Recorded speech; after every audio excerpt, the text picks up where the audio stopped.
Meredith is a nasty girl.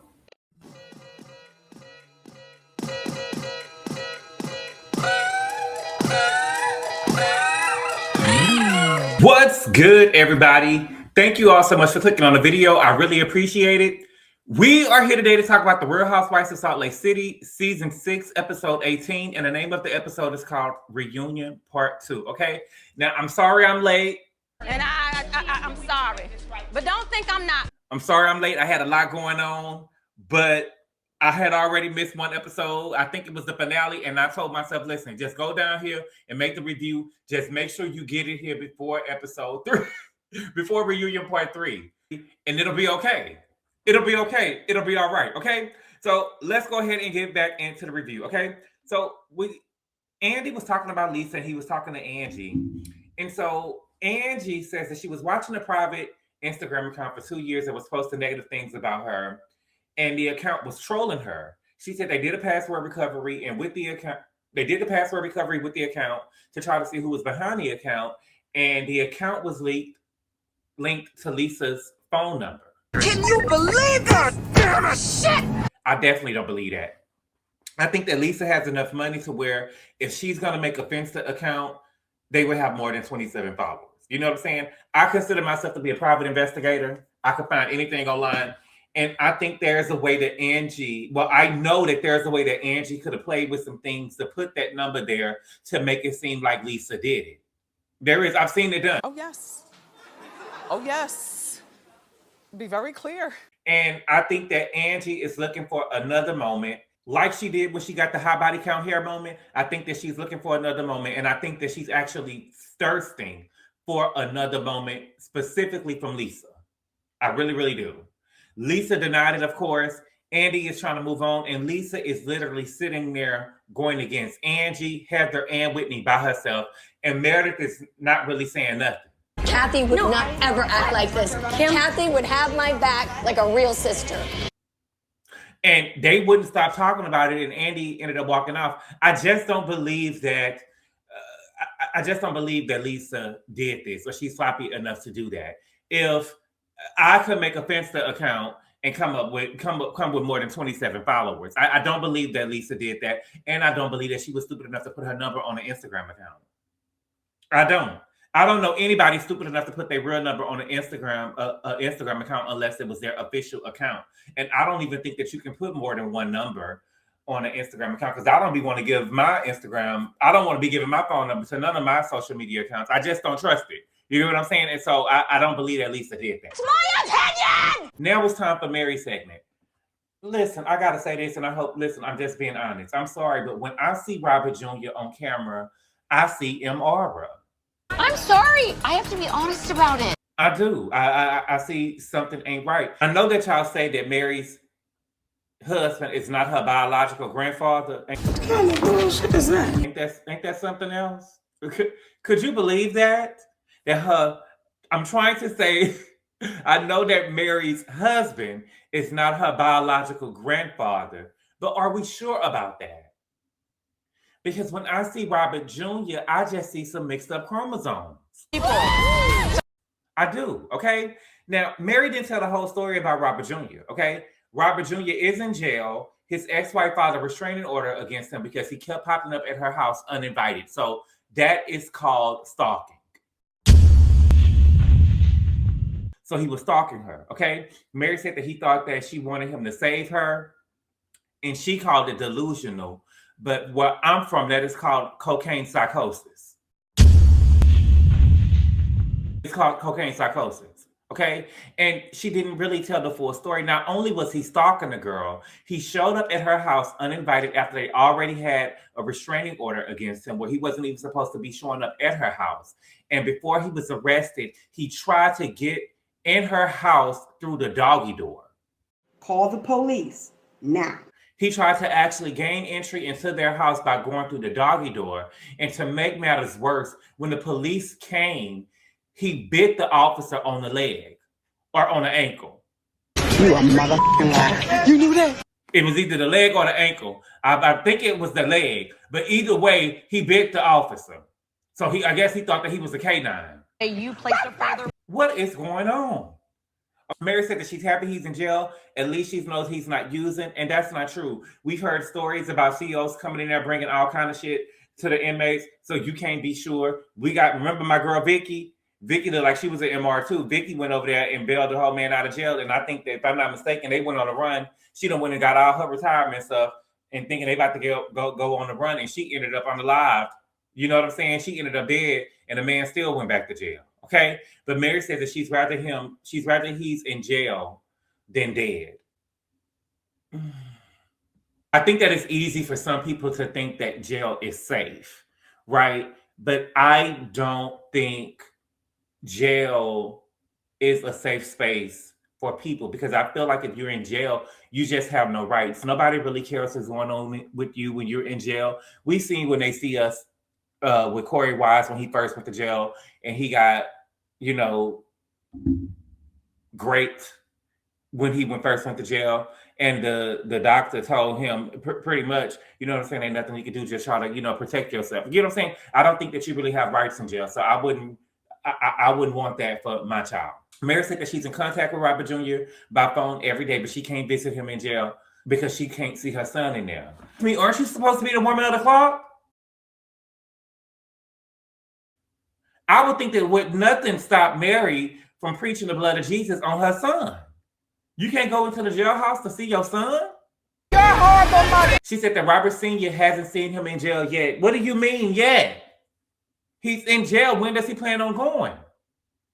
Okay? But she said that he talked to him the other day. So in other words, what I'm picking up is that Robert Sr. isn't really in contact with him while he's in jail, especially the way that she's in contact with him. Because she said that she talked to him every day. He talked to him the other day. That he's not really in contact with him. Clock it. Mary's mom passed away. She said that she didn't hope that they made amends before she passed away because they had been estranged for over 20 years. And she pretty much forgot what it feels like to have a mother because she hasn't had a relationship with her mother in so long.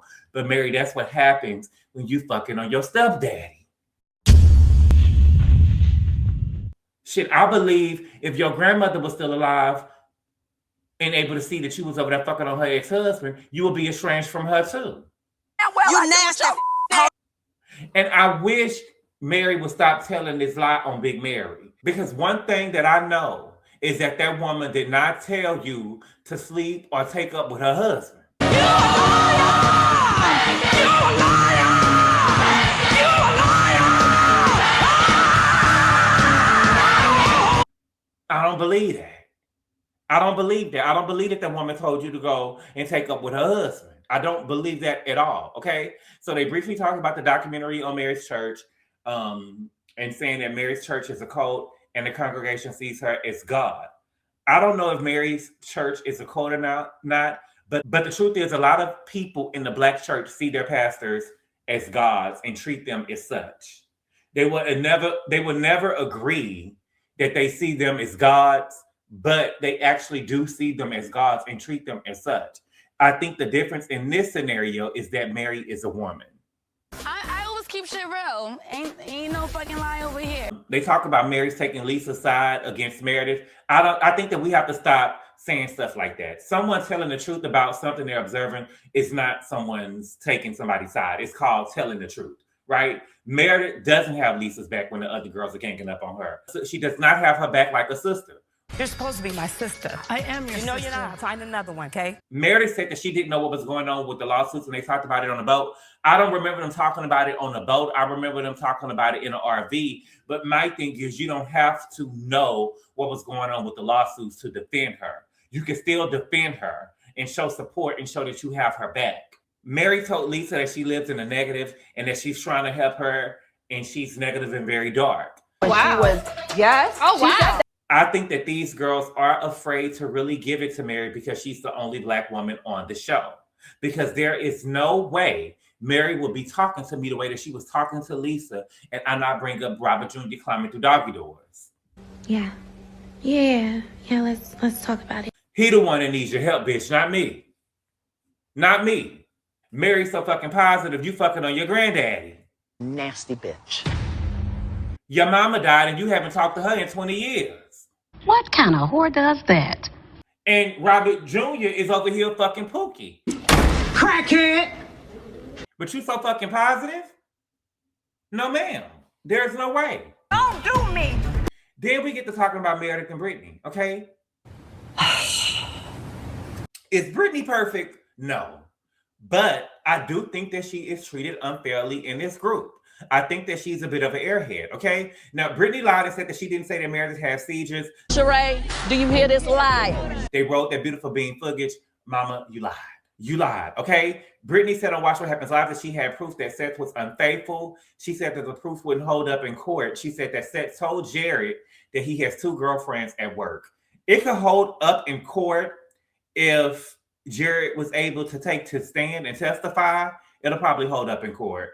But it seems like all of these niggas over here are messy because Whitney's husband went back and told Jared that Britani was flirting with the crew on the boat, right? She was loving the crew. She was flirting with every nigga that was on the boat, okay? Then Britani also told Lisa that Jared said that Bronwyn's husband, Todd, was going to Dubai to get erectile dysfunction medication. No, your dick's the motherfucking problem. What the fuck is going on in Salt Lake City? What is going on with these niggas in Salt Lake City? They need to show by themselves. Bronwyn started trying to hold Meredith accountable so she didn't have to answer for giving a unicorn to Meredith in the first place. See, I see what she's doing. You got to watch her. My thing is, why is Bronwyn sitting in the first chair? Because she's literally giving nothing. Like she barely said anything in this episode. The girls are jumping in and fitting in where need be, and Bronwyn is sitting there not doing nothing. Heather should be sitting first seat. She should. She should. Because there's not a conversation that's going on that she's not jumping in. She gonna get her camera time. Okay. So then we talk about on the infamous flight from Canouan to Utah. Okay. Now during the break, Lisa told Meredith to prepare. They need to prepare to have each other's backs because they both know the truth. Okay. And I said this before, and I'm going to keep saying this. I believe every word that they said about Meredith on that plane. Yup. Especially when we have already seen her throw water on Britani and writing it off as a joke, right? That was only a joke that Meredith agreed to. Britani didn't even agree to it. She was just trying to be a good sport about it, right? And then we saw her and Bronwyn steal the unicorn and throw it overboard. So it's not far-fetched for me to believe that she attacked that girl on that plane. I believe that she did, okay? Also, when we go back to the boat, Meredith started it with Britani on the boat. Yes, baby. When Britani threw up and Meredith kept bringing attention to her drinking and trying to embarrass her, that's when Britani started talking about the TikTok. That happened. Don't come at me about my business if you don't want your talk. She even had to tell the girl, why are you worried about it? Because she was trying to embarrass her. And Britani knew then she ain't too slow. She knew that this girl's trying to embarrass me, so let me gut punch that ass. Okay? Andy asked, why didn't anyone record? I am a person who never thinks to record anything. I have been in situations that if I would have had the mind to record, they would have gone viral. I literally just be talking to my friends, telling them things that I see. They'd be like, you lying? I'd be like, no, I'm serious. And they'd be like, why you didn't record it? I never really think to record anything. Now, these women were probably more shocked, which is why they didn't record. But Britani said that the last time she took her phone out, it didn't go so well. And they wrote that beautiful bean footage, and Meredith was spazzing out. You did. Meredith was spazzing out the last time that Britani took out her phone, so she's actually telling the truth. Okay? I don't know if y'all know this, but Meredith isn't answering any of Andy's questions. Whenever Andy asks Meredith the question, she never answers it. She keeps saying, well, I have a question. I'll answer your question after this. Or she divert the question somewhere else, but she's not really answering Andy's questions. Okay? So Meredith said that she agrees. Something happened on the plane, but what they don't agree on is what happened. Okay? She said that the group cared about Britani and her so much. How come no one intervened on the plane? Now, Angie and Whitney both said that they intervened, but Whitney said that every time she tried to intervene, Meredith would bring her in the fight. Okay? Meredith said that a producer was sitting right behind her, and Andy had to tell her no. She was sitting behind y'all, but she was in a whole different class. And my thing is, when people say stuff like that, they try to get a little one in to Well, she was behind me. The producer was behind me, and she didn't say nothing happened. You know, she was trying to sneak that in there. Andy had to let her know, no, baby, she was in a whole nother class. She was trying to sneak that in there to make it seem like what happened didn't happen. The truth of the matter is we will never get to the truth until Meredith and Lisa fall out and Lisa talks about it. But Lisa gives me a fake Drita from Mob Wives types of girl where she's not going to break. I'm that ride or die mother. I'ma hold this kingdom and palace together, you heard? She's not going to break. If her and Meredith get into it, she'll talk about something else, but she's not going to bring this up. Meredith said it's important why she has a fractured friendship with Britani and why she's so hostile with Britani because of bigotry. Okay? She said that she addressed it with Britani off camera. Okay? So the way that the story goes, there was a nail technician and he had an interaction with a Jewish man. He made some vile statements about the Jewish community and he was attacked on social media and it was all over the news. Okay? The nail technician then reached out to Britani and asked her to write a review. Britani said that she did it because he did her nails for free. She wasn't thinking anything of it. So she said after she made the post, she started getting flooded with these messages because she was unaware of the statements that he had made to the Jewish man and about the Jewish community. So she said that she called the nail technician and asked him, did he make those statements? She said that he said that he did. She said that she took her review down and she said that she didn't want to work with him again. Okay? I feel like Meredith is literally looking for something to be upset at Britani about.